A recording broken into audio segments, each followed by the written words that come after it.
For cheap gold, items and other boosts for Diablo 4, visit aoeah.com.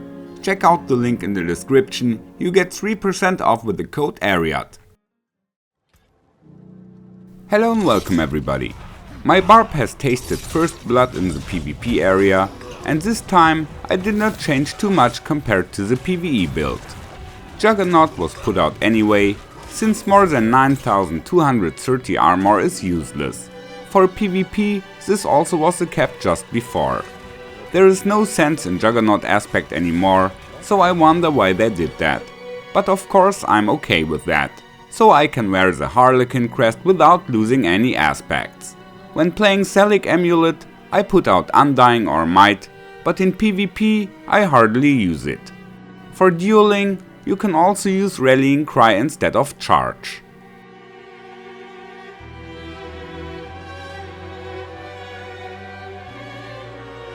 The Paragon system is very flexible. Whoever wants to attack with two-handed mace, just exchange the glyphs Might and Ambidextrous, and in the skill tree, change the 3 points from Duelist to Heavy-handed.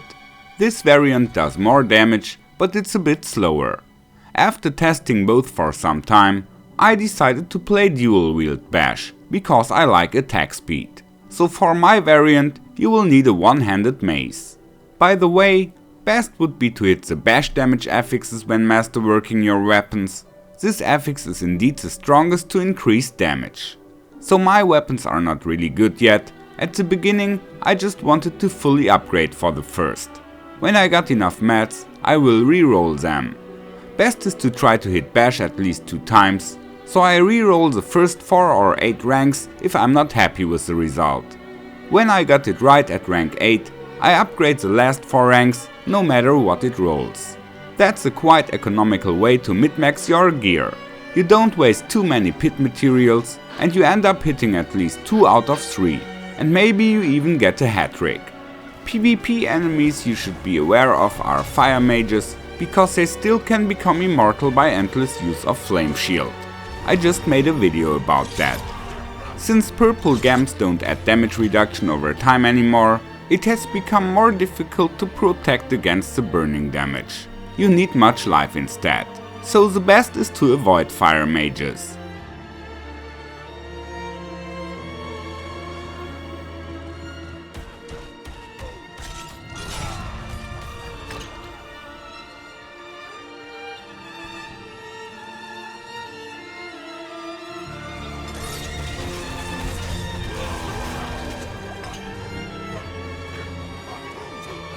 Blood barbs are also very dangerous, better try to kill them fast.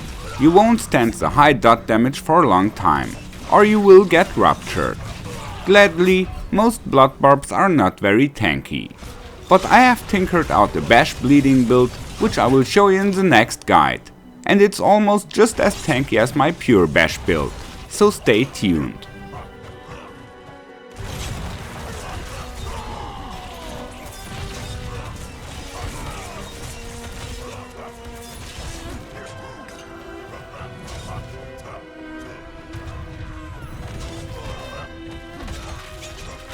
The most dangerous opponent is a good Thorns Barb.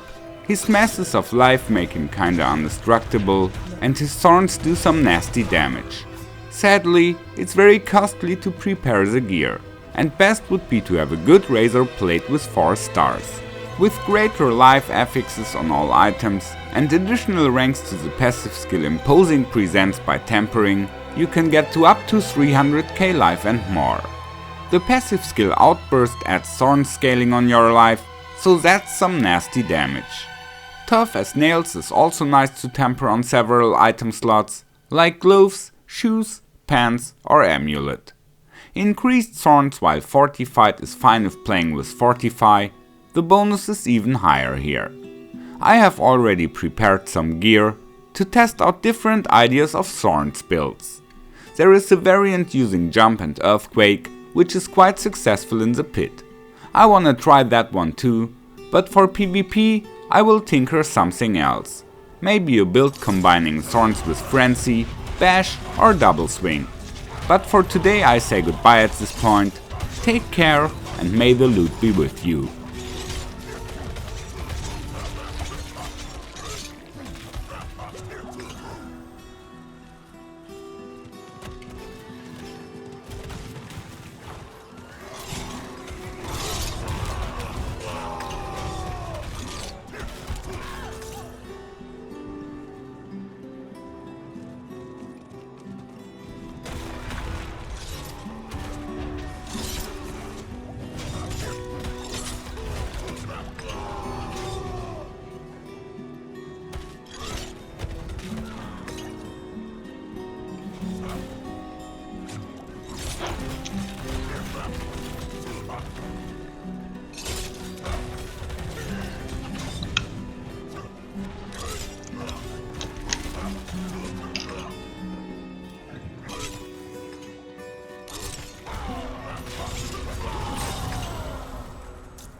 Greetings.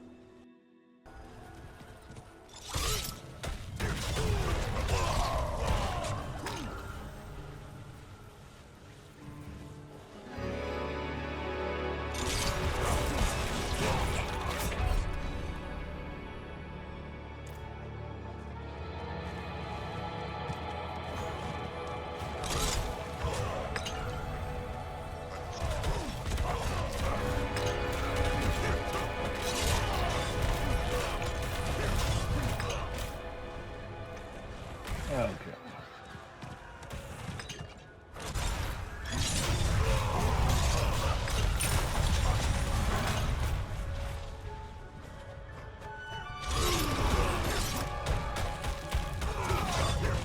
Mach ich kalt, komm bitte.